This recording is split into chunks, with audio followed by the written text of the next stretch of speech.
الله الرحمن الرحيم كتاب التفسير بچے لگ بہو درے گے وصلی اللہ علیہ وسلم گورا داد اللہ لوی فضل و کرم چا کتاب المغازی چا څنګه دی کتاب حق نو موه چا غلق مشکله په دی دا چې مونږ ویل نه سچانم ویل تعالی خو علم وکړه ما تاسو ته ویلي و نوم نه اخلي ګناه خو نه ده خو نوم یې واخیسته ګناه هغه ما پسې او که په نوم اخیستو یې ثواب و او خو داسې یو مستند عالم و چې 4 ګوټه دنیا د علماو تل الجزایر پورې علماو د هغه په علم اعتماد و المغرب علماو په دی به و فیصلې به پې کول شیخ العرب والعجم فخر المفسرین استاذ المورخین زینت المحدثین په صحیح معنو ټول پاکستان کراچۍ د پښتونخوا ملایانو ته به ملایان نه وای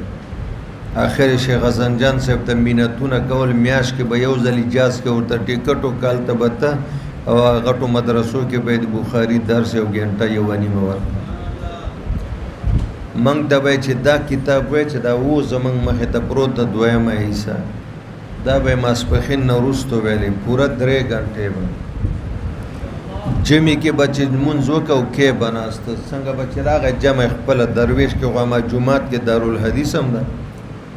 جمع به چې وکړه بس سیده براغه مسند باندې بکنه وی حاله نو غیر رهایشي غریبانان بل را رسیدلم نو رهایشي بداسې رامن دیواله بځای بډه داغه درس نه څوک داسې و چې بس مون به پر خود خو درس نه د مازدیګر تر اقامت زګه جمی کې هورزي وړي او دا بل بخاری اوله حصہ دا اوس منګه ویل د 2.5 غنټه وې سحر اول 2.5 غنټه په پیریډ بده واخیسته هغه بعد زمنګ دویم شیخ او شیخ امان الله صاحب رحمت الله علیه بیا با غراته کله با غریب راغی ګرځیده په جمعات د بلګیا خپل درس په چې 2.5 غنټه به پوره کړ بیا په پاتې د 240 منټه د تفسیر په حواله شکر د ګور جلالین شریف الفوز الکبیر التبیان او بیضاوی شریف د ټولو کې دا مسله تیر شوې ده د تفسیر لغوي معنی ماده فسر دا سفر دا او اقسام د تفسیر دا ټول مراتب د تفسیر او د مفسرینو دا هو علم يعرف به دا ټول خبره تاسو کړي هغه دلته نه بیانې البته امام بخاری رحمت الله علیه انداز په کتاب التفسیر لکه و جلالین دا هغه ماخذ ابن کثیر دا جمل دا سواوی دا کبیر دا غټ تفاسیر دا امام بخاری کتاب التفسیر راوړه د دم اخذ کم کتاب د دې کتاب التفسیر اخذ د چانه کړه ده نو د په کتاب التفسیر کې د ابو عبیده معمر بن مسنع د کتاب د مجاز القرآن ابو عبیده معمر بن مسنع د کتاب د مجاز القرآن اغه نه اخذ کړه ده لکه مونږ وی جلالین چانه اخذ کړه ده زمنګ طالبان ډیر ګلالی وی شګوردار کال نو مونږ با یو وخت کې دارالعلوم سرحد کې چې شپږمې والا به وړي در دورې تطلاسل سرسری امتحان وو الکه جلالین شریف متن ویل نه نم د ویل دومره بنو خبر چې متن د جلالین هو قرآن شریف دا کنه وړي الله بندګو او دا بچی تپوس وکړه چې ماخذ د جلالین شریف په دواړو حصو کې موحلی سیوطوی د چان اخذ کوي حیران سره د دینه چې محاشی کمالات کړي ټول ماخذ خودلی د قرانګي هر مفسر یو ماخذ لري د دې امام بخاری ماخذ مجاز القرآن دا د ابو عبیده معمر بن مسنع غنه اخذ کړه ده نو چې کله د کتاب التفسیر لیکه نو دیاغه مجاز القرآن مخې ته یې خو او په مفرداتو کې دی هغوی نه نقل کړی ده. مفردات ابو عبیده خپل کتاب کې تفسیر کې دانه چې پوره تفسیر دی هغه نقل کړی، مفرداتو کې هغه نه اخذ کړی ده او بعضو اشیاو کې راځي. نو ابو عبیده په خپل کتاب مجاز القرآن کې د ماده تشریح کوي. د دې لفظ ماده د چا نه ده؟ امام بخاری با بعض زایونو کې یو آیت کې د ماده تشریح شروع دا اخذ مجاز القرآن نه کړی ده. دویمه ماده کله د یو لفظ دوه درې څلور مادې وي، یوه ماده بیان کی کله دویمه ماده شروع کی، خو هغه دویمه ماده یا سر ته ورسي یا په نیمه کې ودرئ، خو یوه ماده پوره ذکر کوي. او مجاز القرآن والا که دویمه ماده شروع کړي نو دیم راولګي نفس شروع قدریو کې دی هغه ترتیب او انداز خپل کی، یا بیا سر ته ورسي او یا پریدي. درېمه داره چې کله یو صورت نه بل صورت ته نقل کیږي، مثلا سورۃ البقره کې لګیا دا اچانک د یو ادنا مناسبت د ماده د وجنه بدلال شي ال عمران ته لړ بشي سورۃ نساء ته مائده ته لری سورۃ ته ورشي سم مناسبت به سره ماده کې ګوره دا ماده فلان کی سورۃ کې راغله ده. دا درېمه خبره شو چې د مجاز القرآن اسلوب اختیار کړی ده، هغه په یو صورت کې لګي تفسیر کوي اچانک بل صورت ته نقل کیږي. دیم داسې کوي. څلورم ادا ده لکه څنګه چې په مجاز القرآن کې اقوال راجحه دي ورسره کله نا کله اقوال مرجوح هم بیانوي. وی ګوره دا قول راجحه ده او په مقابل کې دا بل قول د خدا مرجوحه ده. اقوال راجحه ذکر کی ورسره اقوال مرجوح هم. او پنځم نمبر عجیبه شان شوکت ده، مجاز القرآن والم په مختلف انداز د مشکل لفظ تشریح کوي. ګوره د یو ښه معبر، د یو ښه مفسر، د یو ښه محدث او د یو ښه معلم لوی کمال داره چې د مشکل الفاظونه آسانه تعبیرات وکړي، آسانه تشریح وضاحت وکړي. او که کتاب مشکل راوړي یو د تعبیر مشکل ترین وکړي خپل علم خلق وته ښیي نو طالب ته خو بیا څه فایده نشته که. نو پنځم نمبر کمال پکې داره چې په مختلف انداز باندې د مشکل الفاظ تشریحات کوي. مجاز القرآن هم کړی دی او د ماخذ خو مجاز القرآن د مخې ته پروتو چې تفسیری لیکا نو دای بم په مختلف انداز د مشکل الفاظ تشریح کوي. شپږم نمبر دار چې مجاز القرآن کې د آیات شان نزول دا به ذکر کېده او پس منظر د آیات چې نازلېده نو سبب نزول یې څه خدا په ټول مجاز القرآن کې نشته، یعنی د ټولو صورتونو نشته چې په کومو صورتونو کې اوی د آیت او د صورت شان نزول ذکر کړی ده او پس منظر. نو امام بخاری به هم په همغه ځای کې پس منظر او شان نزول دواړه ذکر کوي. اوم نمبر چې په کم او ګوره بعضې واقعات راغلي د آیت په شان نزول کې د خلع د زوهار او د نور دا به ذکر کوي. اوم نمبر د آیت فضیلت چیرته یو حدیث راغلی او په یو حدیث باندې د یو آیت فضیلت ثابتي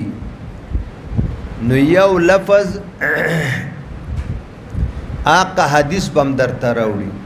څه الفاظ د هغه حدیث چې نبی علیہ السلام وی د دې آیت دا فضیلت هغه مجاز القرآن ذکر کړي دی بم ذکر کوي. او نهم نمبر داره حضور پاک د یو صورت نه باز د بعضو کلماتو تلقین صحابه او تور کړي، د یو صورت نه بعد چې نازل شوی د صحابه او ته بیان کړي ده د هغې نه بعد د بعضو کلماتو تلقین ور کړي. امام بخاری رحمت الله علیه باغ تلقین بیانوي چې دا صورت نازل شو دې کې دا کلمات دي لکه موږ به جلالین کې ویل طالبانو چې دا مکی صورت ده یا مدنی ده، ترتیب کې داسې ده، نزول کې داسې ده، او کلمات دومره دي، حروف دومره دي، داسې ده خبرې کېږي. هغه ذوق د تفسیر خپل. نو چې کومو کلماتو تلقین به محبوب پاک صحابه ته ورکو د اسلام د مدرسې اولنو شاګردانو ته، امام بخاری هغه تلقین هم ذکر کوي. او نهم نمبر د امام بخاری رحمت الله علیه یو عادت شریفه ده، هغه دا ده کده یو آیت په شان نزول کې متعدد روایات راغلي، کله داسې چې د آیت شان نزول کې صرف یو روایت، او کله داسې وی چې د یو آیت په شان نزول کې متعدد روایات راغلي، نو حضرت براولګيږي هغه ټول روایتونه به درته بیان چې په دې روایت کې د آیات شان نزول دار، په دې آیت کې د آیت شان نزول دار راغلی، هغه ټول په ټوله کې به درته بیان. او لسمه وجه هغه دا ده د دې کتاب التفسیر چې امام بخاری رحمت الله علیه کم تفسیر بیانوي او مجاز القرآن ناخذ کوي، دا به معتمد او معتبر تفسیری. دا بعض خلک چې وایي دا تفسیری روایات د منګړد د موضوعي د او فواهات او څه نه، دی به مستند او معتمد تفسیر اخلي. تفسیر القرآن بالقرآن او تفسیر القرآن بالمنثور یا بالاحادیث، او یا د اقوال صحابه او ترکزیږي. دسه غیر معتبر تفسیر او غیر مستند تفسیر ګورئ دی نالی. بسم الله الرحمن الرحيم. الرحمن الرحيم اسمان من الرحمة الرحيم والرحيم بمعنى واحد كالعليم والعالم. ګوره مولانا صاحب ګوره دا د ماده خبره ته ورغی. رحمان او رحیم دا دواړه د الله تعالی اسماء صفتی دي او دواړه مشتق دي د رحمت نه، او رحمت ویل کېږي رقت القلب او میلان القلب ته، او رقت او میلان دا یو انفعالی ماده ده. الله تعالی له انفعالی مزاج نه مبرأ او منزه ده، نه قلب لري او نه رقت القلب لکه ما او تا چې لرو. نو فلهذا د دې لازمی معنا باخلو ستا چې پچا باندې ترس او شفقت راشي، زړه د نرم شي، نو هغه سره تعاون کې، هغه سره مدد کې، هغه سره نصرت کې، نو الله مهربان ده. دنیا کې رحمت عام د ټول مخلوق ته او خاص رحمت د آخرت کې مؤمنانو ته. تا ته وی معنا د دواړو یو ده، اگر کما دې جدا دي. مثال لکه علیم او عالم، نو عالم د صفت څخه شو، عالم د اسم فاعل څخه شو. نو مولانا صاحب د دواړو معنا یو ده، رحمت عام رحمت او خاص رحمت. او بیزاوی کې چې د کم تفسیر بے نظیر تحقیق التا قاضی بیزاوی رحمت الله علیه کړه، نو هغه ډیر عجیبه ده او ناشنا ده. ګوره د فاتحه تقریبا سره 15 زیات نمونه دي. فاتحه شروع ته وایي، د مبارک او مقدس کتاب شروعات هم د دینه شوي دي، د لمانځه شروعات هم د دینه کیږي. او فاتحه کل خیرن د هر کار خیر آغاز او شروعات هم د دینه کیږي. او د ته ام الکتاب وای، په معنا د اصل د ټول کتاب. او لانه یبدأ بکتابتها فی المصاحف، د فاتحه معنا درته وکړه چې قرآن مصحف لیکل کېږي اربعه کربها مصاحف، سالانه نه ماهانه. دا په اسلامی دنیا کې چاپ کېږي او تقسیمیږي. د ټولو مصاحف او آغاز او شروع چې کېږي دا د فاتحه شریف نه الحمدلله نه. ويبدأ بقراءتها في الصلاة. ګوره دوه معناګانې وکړې او دیو جن ورته فاتحه وایي چې ګوره دا مانزه آغاز او شروعات هم د دینه کېږي. ام الکتاب په معنا د اصل د کتاب درې خبرې دي: توحید دا، رسالت دا او بعث دا. درې واړه په دې کې ذکر دي او دا د قرآن شریف مرکزی موضوعات دي او بل د دې وجنه الکتاب ورته وایي اصل دی کتاب او لباب دی کتاب د ټولو آسمانی کتابونو مجموعه اجمالی خلاصه الله قرآن شریف کې خود ده او د ټول قرآن شریف مجموعه اجمالی مقاصد الله په سورۃ الفاتحه کې خېدي د دې وجنه دیته الکتاب وایي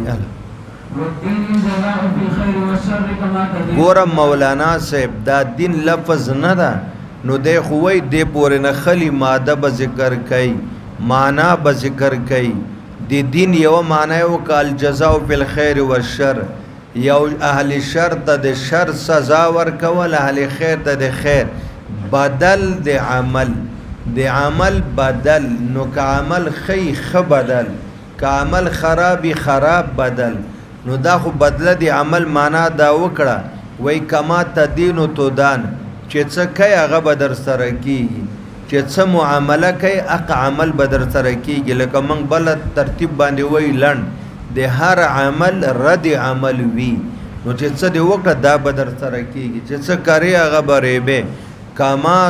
تدینو ته چې چا سره څه عمل کوي تو دان هغه به در سره کیږي دا ځای معنا خو دې وکړه کچا سره د خیر نیکی کړي تا سره او کچا سره د بد د دنیا د بد بکیږي خو د دې دین نور معناګانې اومشتا مجاز القرآن هم نقل کړي نور تفاسیر ده یو معنی د عادت دویم معنی د عمل دریم معنی د حکم څلورم معنی د حال پنځم معنی د دین د حق شپږم معنی د اطاعت وم معنی د ملت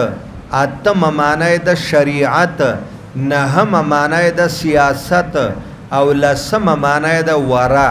لس معناګانې دي خو مشهوره معنی بدله د عمل خیر بدله ښه عمل شال وقال مجاهد بدين بالحساب مدين المحاسبين مالک یوم الدین دین ګوره د حساب او د کتاب ورځ ګوره بل ځکه د مدینین محاسبین دا ګوره بل ذکر راغلی غیر مدینین محاسبین سورۃ الواقعہ کې د آیت د غیر مدینین ولستاسو څه خیال ده چې تاسو سره به حساب او کتاب نه کیږي تاسو به غیر محاسبین حساب به در سره کیږي نه سوچم غلط ده تاسو به د الله پاک عدالت د احتساب لپاره مخ کېږي ګوره دلته سورۃ فاتحه وکنه ورغه سورۃ واقعہ ته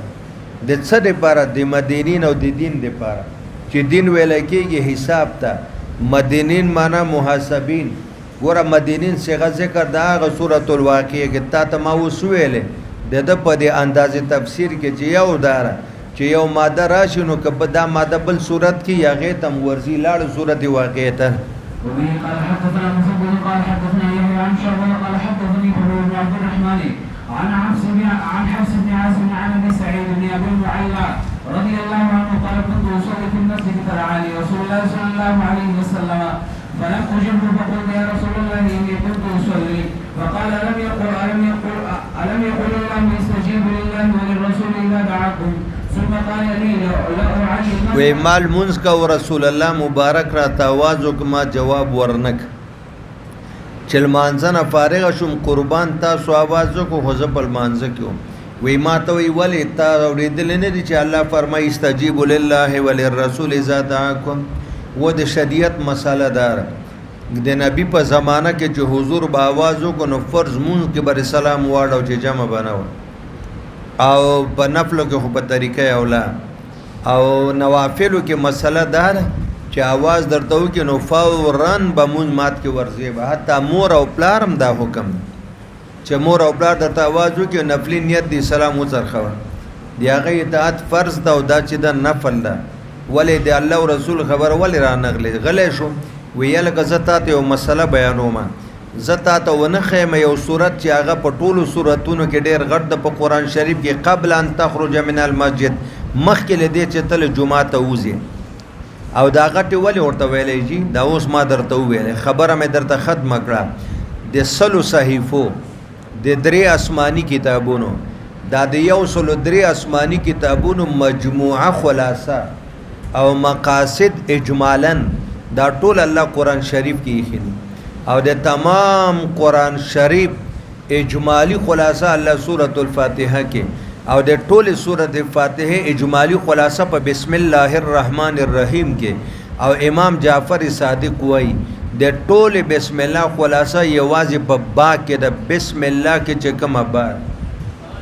نو خلق به حیرانو چې دا څنګه کېدی شي چې د یو سلو څلورو آسماني کتابونو خلاصه د با کې راشي و د دې معنا دا ده بی کان ما کان و بی یکون ما یکون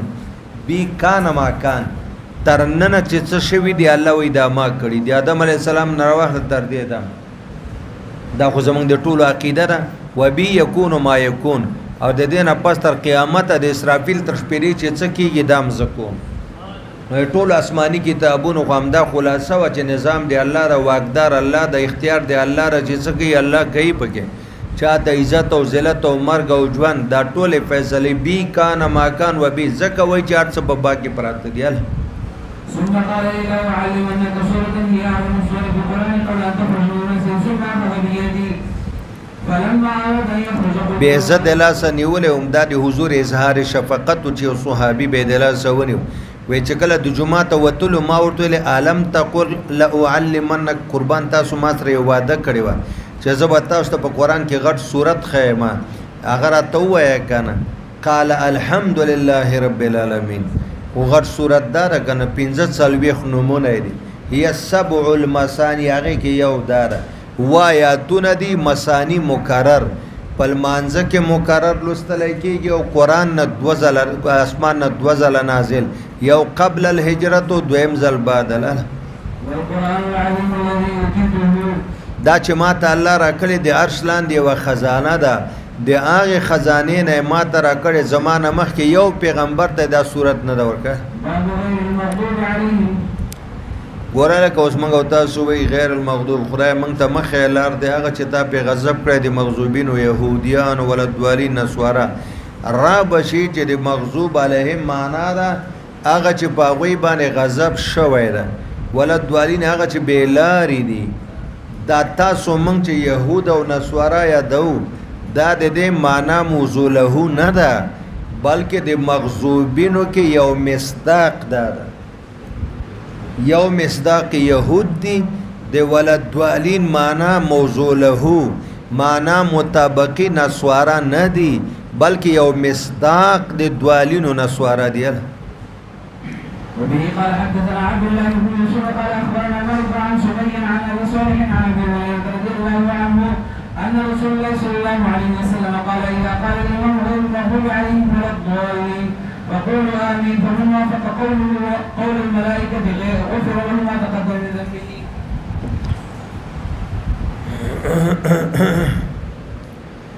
مولانا صاحب دا تاسو ویلی وکنه غیر المغضوب علیهم یو مصداق یهود پورا معنا موضوع له معنا مطابقی دانه ده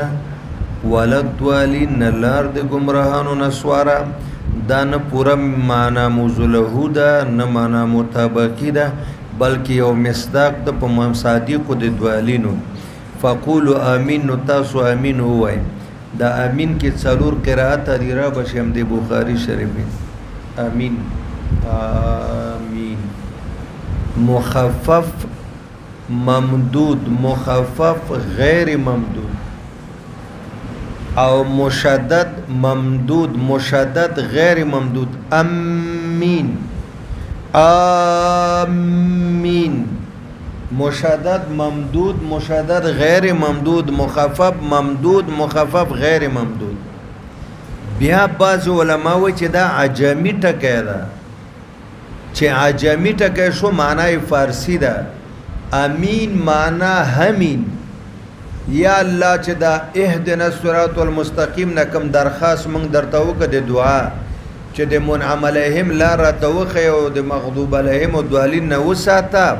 همین زمنګ هم دقه دعا د دارته منظوره فارسی کې وای همین امدا امدا امدا نبل او جمهور وای چې دا لفظ عربي ده نو چې عربي لفظ شي معنا استجب دعاءنا الله مونږ درته دعا وکړه اهدنا الصراط المستقيم صراط الذين دا زمون دعا قبول کړه وای دا داسې دا لکه سړی چې یو خط ولیکي په هغې د پاسه مهر ولګي سورة البقرة وعلم آدم الأسماء كلها اول بدې ته لږ دغه سوچ وکړو نو جلالین و بیضاوي کې شکر د الفوز الکبیر تبیان خیر استوصل تفسیر تاسو وای سورت ته ولی سورت وای زدرې وجدي یو بدل ته وای مشتق د سور البلد دا تاسو وس نه وای کوټی گیټ لاهوري گیټ یا کاتوت گیټ دا دروازې وسم نه دا په خوا زمانہ د پېښور نوم چې و د اسلام نمخ کې چې دل د اسلام راغلو د دې نامه و بودیا د بودیا معنا د بت پرس خار دلته دا چوکیادګار په ځای باندې به بوتان یخو بت پرستی به کېده ډېر زوړ تاریخ چې کله ورته اسلام راغی بیا به د دې سیمې ملکونه لکه افغانستان وسطی ایشیا او دې خواته هندوستان بنگلادیش کلکته او دا ټول علاقې به دې ځای ته تجارت ته راتلې دا د تاجرانو منډۍ پېښور د تاجرانو مرکز او منډۍ نو دا نو دیوال چاپیو او بیا هر ځای کې ګیټونه او کوټۍ کې یو دروازه وه یو یا دوه څوکیداران اوس وګوره هر مارکیټ او په مارکیټ کې هر ګلۍ ځان ته څوکیدار لري په زرګونو څوکیداران دی غلا کیږي او د ټول پېښور نه 12 گیټونه لګېدلي و دیوال ته او په دې کې به یا 18 یا 40 پورې څوکیداران ناست او تشې لاوړي به ورسره وي ګیټ کې ګرځېده به هم نه غلا ته نه چا نه شوه کوی سور البلد ته ولې سور البلد وای دا دیوال په دې ټول شهر او مافی شهر باندې احاطه کړل او سورت تم زکه سورت وای چې څومره آیاتونه په دې کې دننه دیو دی هغه مضامین دي د سورت په هغه باندې احاطه کړی د داور باندې حاوی ده نو په دې ټکی باندې ان شاء الله پوښو د خیر او دې کې یو آیات د چې هغه خو حجۃ الوداع کې نازل د وتقوا یوما باقی مدینه منوره کې د ټولو نه اول چې نازل دغه دا صورت او بیا صورت مشتمل وي په آیاتونو باندې او آیت چې کم د علامې ته وای دغه آیت دا یو آیت یو علامه د په وحدانیت دی باری تعالی او په قدرت کامله دی باری تعالی او دا یو آیت معجزه ده د نبی علیه الصلاۃ والسلام لکه څنګه چې ټول قرآن معجز ده او معجزه د نبی ده یو آیات معجز ده او د نبی پاک معجزه ده وعلم آدم الأسماء كلها وور بچه وعلم آدم الاسماء كلها درې خبرې بدل تلک وندې یاد اجمالاً ګورېخه په خوا غونې تفصیل نشته اوله خبره داره چې انبیای کرام براه راست د آدم علیه السلام نراواله تر خاتم النبیین پورې علیهم الصلوات و تسلیمات دی براه راست دی الله پاک شاگردان دی په مخلوق کې د چانه علم براه راست ګوره وعلم آدم الاسماء وعلم الله آدم الاسماء الله پاک آدم علیہ السلام ته علم د اسماء وعلمناه صنعة لبوس وعلمك ما لم تكن تعلم براه راست الله پاک شاگردان دي او الله پاک دوی ته علم خی اوس دې کې احتمالات دي علم آدم الاسماء زب درته دا وایم ته بیا سپیډ کې دا سور هغه وای حدیثه یو دا د اسماء الاولاد چې د آدم علیه السلام څومره اولاد پیدا کیږي ټولو نمونه ورته الله ته پته و چې په 1901 کې به عبدالرحیم پیدا کی نوم به عبدالرحیم نو چې زما پلار دا نامه یې خوده خو الله ته علم وکنو یا الله علم ازلی ابدی سرمدی ده کنه ده مسبوق بیل ادم یا لکه دا اولاد نمونه دویم ادا ده چې په اولاد کې د انبیاء نمونه ورته خو د ټول اولاد نه چې یو لکثري زیاده بستا بچو کې انبیاء دا ورته دریم توجیه دا وک اسماء د فرشتو د ټول نه د مقربینو د قربینو چې کوم مقربي فرشتي دي څلور کم قربین دي عرش چې نیول د عرش نه ګر چا پیر ولاړي او څلورم توجیه دا ده اسماء الاجناس دا څومره اجناس چې په زمکه دي د اجناسو نمونه ورته خو ده پنځم اسماء الانواع جنس بیا مشتمل په انواع باندې او شپږم توجیه د مخلوقات الارض نمونه ورته خو ده او ومه توجیه دا وا چې انسان ته په ژوند کې په دنیا کې څه پکاري لکه ګوره دا پیاله د دې کې سړی چیس این دا وګوره دا شیز ده چې د انسان واسطه په ژوند کې د کوم اشیاء سره راځي د جامې ټوپۍ پیزار دیګچای چمڅۍ پیالې دینوال ټول دا و توجیه ورزوس قال حدثنا مسلم قال حدثنا هشام قال حدثنا قتادة عن انس رضي الله عنه عن النبي صلى الله عليه وسلم قال وقال لي خليفته حدثنا يزيد بن زريع قال حدثنا سعيد بن قتادة عن انس رضي الله عنه عن النبي صلى الله عليه وسلم قال يجتمع المؤمنون يوم القيامة فيقولون واستشفعنا الى ربنا فيقول ادم فيقول دا وګورئ څومره لوی روایت دا تاسو شکر د مخ کې مشکات کې ویلې ده محشرګاه کې ډېره سختي لمر به یو میل را کوزي ګرمي به ډېرې سورې سایه باندې خلک به خلو کې ډوبي یو ببل ته وای چې راځي بابا علی السلام ته ورشو چې رب ته سفارش وکړي چې په دا میدان حشر کې لږ په منګ رحم وکړي ډېره شدیده ګرمي ده آدم علی السلام ته براشي انت ابو الناس تاب البشر خلقك الله بيدي الله پلاس ولې دا ټول مخلوق نه دا پیدا کړي دلته دیت نسبت وکولې ته بغیر د توالد او تناسل نه بغیر د اسبابونو په خپل قدرت پیدا کړي او باقی عالم خو توالد الله وعلمك اسماء كل شيء فاشفع لنا عند ربك حتى يريد رب العالمین ته زمون سفارش وکا چې لږ آرام او راحت راته په دغه مکان میدان حشر کې را کې دا ډېره ګرمي دا ډېر تکلیف ده الله د دې معنا راته لږ غونډه وکړه چې زم خوشاله شم او کتاب التفسیر اول ورځ د آغاز ده چې شروع په خدغه باندې راشي لست هناکم دا یو دلته نه ده شاته به نورم راځي دا ته یادګه خدرې معناګانې دي آدم علی السلام به اولین اخرین خلقو د څه وایي لست هناکم ما کې د شفاعت کبرا همت او جرأت نشتا ما کې د شفاعت کبرا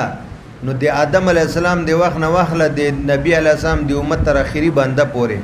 د ټول شفاعت د شفاعت کبرا ده الګ تاسو پوه شئ دا چې شه ده وای ما کې د دغه شفاعت کبرا د بتواضعا وی همت او جرأت نشته ده دویمه معنا ده زه د دې لایق نه یم لستو زنه ما هناکم لایق د دې چې تاسو ټول شفاعت وکړه درې معنا دا ده لستو هناکم نه یم زه ستاسو د پاره دغه کار کوون کې ما کې دا زه نشته زه دا کار نشم کولای زه بل پیغمبر ته ویذکر ذنبا وای ما تعالی ویلو لا تقرب هذه الشجره ما نه ارتکاب د شجره شوه د مال حیا راځي ائتونوها ورشینو علی السلام فانه امر رسول بعث الله الى امر الارض فاتونه فيقول لست هناكم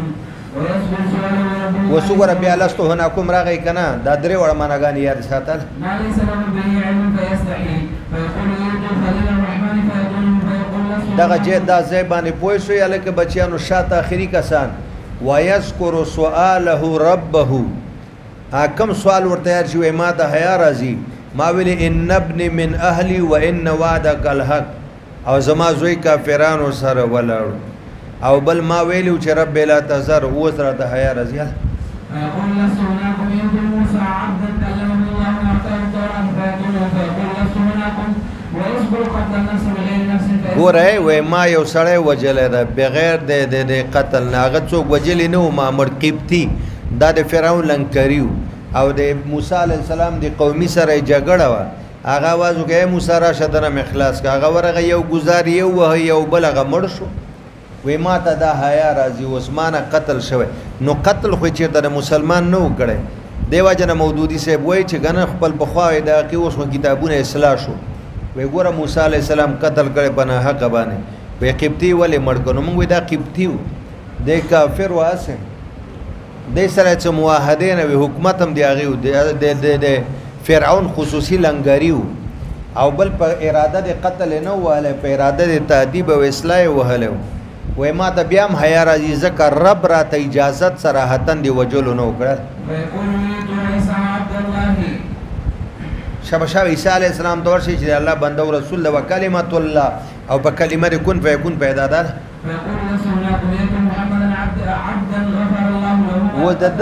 وز دلته وی لستو هناکم درې واړه معناګانې خو به وکوي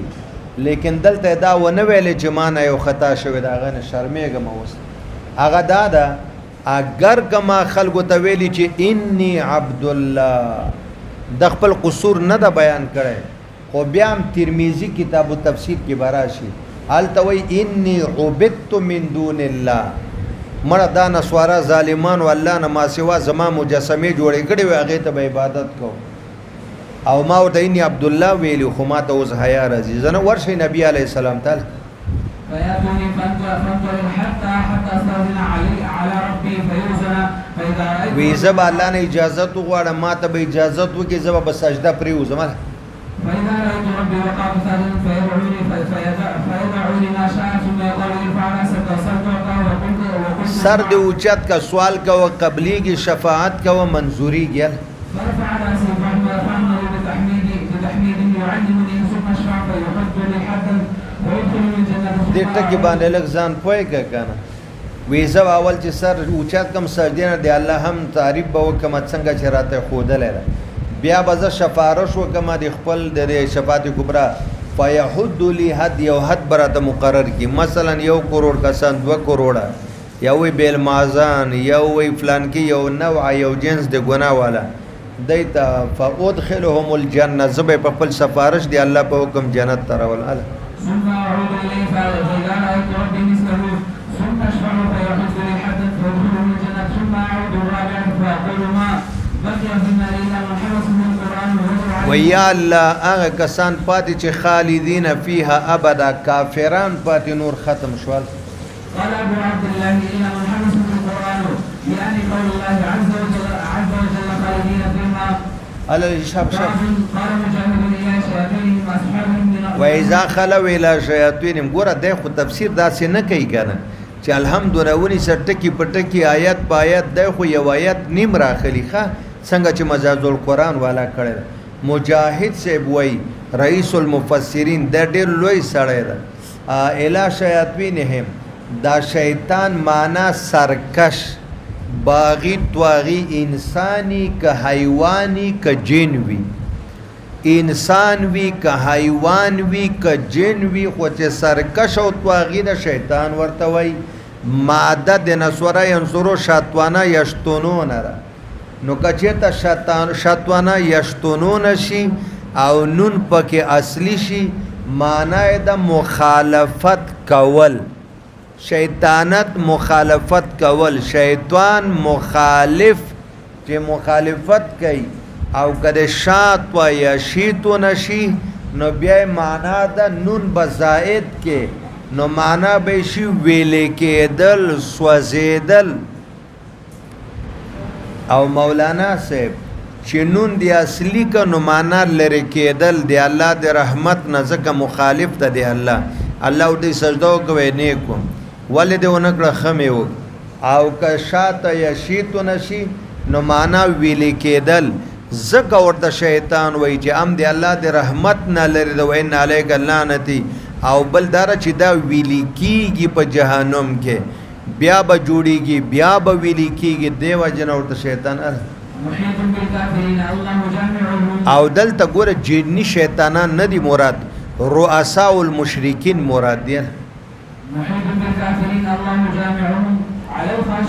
المحيط بالکافرین الله احاطه په کافرانو الله جامعهم الله بدوی جمع کوي په یو میدان کې یو بم تن اخلاصې دی او بچ کې دی نشي الا على الخاشعين وانها لكبيره الا على وسغر على المؤمنين حقا دا یو معنا شو د خاشعين ابو العالیه وی خاشعين معنا خائفين چې څوک دی الله نه ډاریږي د دویمه معنا شول قال مجاهد بقوة بعمل بما فيه خذوا بقوه عمل وکي پاغه مزامینو چې په دې کتاب کې دي وقال ابو العالية مرض شك فی قلوبهم مرض د دې پزړونو کې شک د نفاق د کفر عقیده کې تردد د باطینی بیماری پکې را صبغت الله ګور الزمو صبغت الله لازم کوي پزان دی الله رنگ یا لکا ومن احسن من الله صبغه دی الله پر رنگ باندې ځان رنگ کوي او دی الله دی رنگ نه دی چا رنگ خيسته کېدلی شي تاسو نه ویلي چې يهوديت خپل رنگو نصرانيت خپل رنگو معصوم به چې پیدا شو هغه رنگ به ورته جوړ کړي او غوپه به ور الان سوار يهوديا نصارو به ویل الان سوار نصرانيا وې په کم رنگ چې الله پیدا کړي چې ملت ابراهیمی دا توحید د پدق رنگ باندې ځانونه رنگ کړي وما خلفها عبرة لمن بقي ګورجی وما خلفها عبرة لمن بقي لما بين يديها موجوده خلقو دی پر وما خلفها بعد کې چې کوم راځي دی پر او واقعي د بقره د چې هغه ترز او رارخ بل تر وجل او د خزي د لور او د مال دی پر لا شيء فيها لا بياض بس یو رنگ به تک سر چمکدار سپین او بل رنگ به پکې نه یار یولونکم یو معنا دا یدیمون تعذیبکم دی به ولاړو دایمی عذاب به تاسو ته درکاو کولایت فتح سره شي مصدر الولا وهي الربوبیت دوی تاسو اربابان او تاسو غلامان وي او که ولایت کسره سره شي حکومت د حکمرانان او تاسو محکومین وي وقال بعضهم الحبوب التي توكل كلها فوم او الحبوب هغه دانی توکل كلها قوم چې ټول قوم بخوړي هغه به دوی اخیشته او تاسو ته به هغه سيزونه درکول چې هغه به قابل د خوراک نو دا هم یو نو عذاب او تاسو عملا وجنوا ویس قتلتم نفسا فدارون فيها تاسو بده کې اختلاف وګدا چا وجلې الګه د تری او خزه خيسته و لوري خيسته و جیداد ډیر روار پاتې د مړی کا به دی یو کلی مختوا چو داوی پاغي وګوي دینه بدیت موالم خزه به امراته پاتې شي لور به پاتې شي جیداد او په دې کلی بداوو کوم دیت موسی علیہ السلام تراله موسی علیہ السلام الله ته سوالو ک الله تعالی یو غوا دی حلال او یو ټوکړه غوخه دی راوالی مړی دی په وای ژوندۍ به خپل قاتل به وخی هغه دی په کې چې می گویا شروع دا غوا به څنګه رنگ به څنګه ځوان به زړه به یوي به کړي نه به کړي بچي براوړي نه وي څومره چې دای سخته ولا غمره الله او کپاول کې هر قسم غواله لکړي وا او دی هغه په یو ټوکړه غوخه مړ وهله او په مړی به مړی ژوندۍ کړ بیا اخیری هغه غوا و ما کار یفعلون و ان شاء الله یو ویل بس غوا پیدا شو حلال کړه او پلکې باندې مړې وه ژوندې شو ول ز خپل وراره وجلې بیرته لاړ ختم شو نو موسی علیہ الصلوۃ والسلام هغه فیصله وکړه دی اختشل پازاب باندې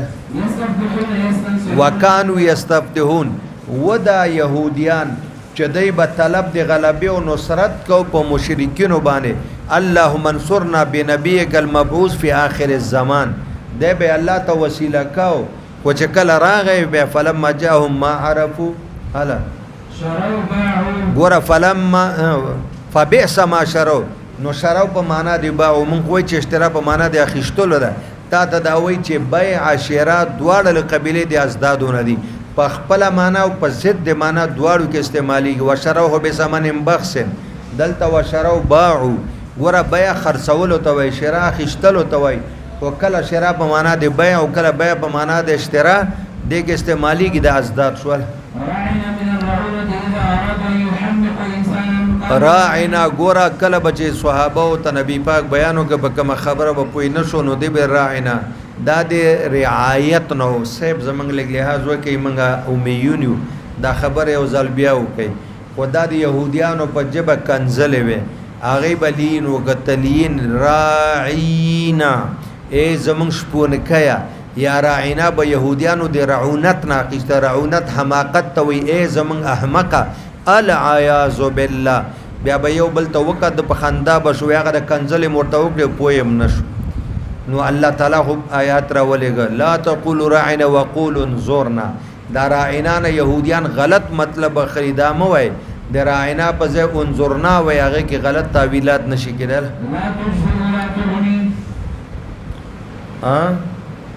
لا تجزئ لا تغني دفع بنکی د دوی نه او کوي ابتلا ابراهیم کله چې امتحان وک الله په ابراهیم علی السلام را بشي پنځه خبره و اختبار امتحان او په امتحان کې کامیاب شو قال انی جاعلک للناس امام بل زی برازیا دا خطوات د خطواتون د خطوه قدم تم وای او خطوه فاصله بین القدمین تم وای او دلته مراد نه د شیطان تابعداري ده نن هم دومره بس شروع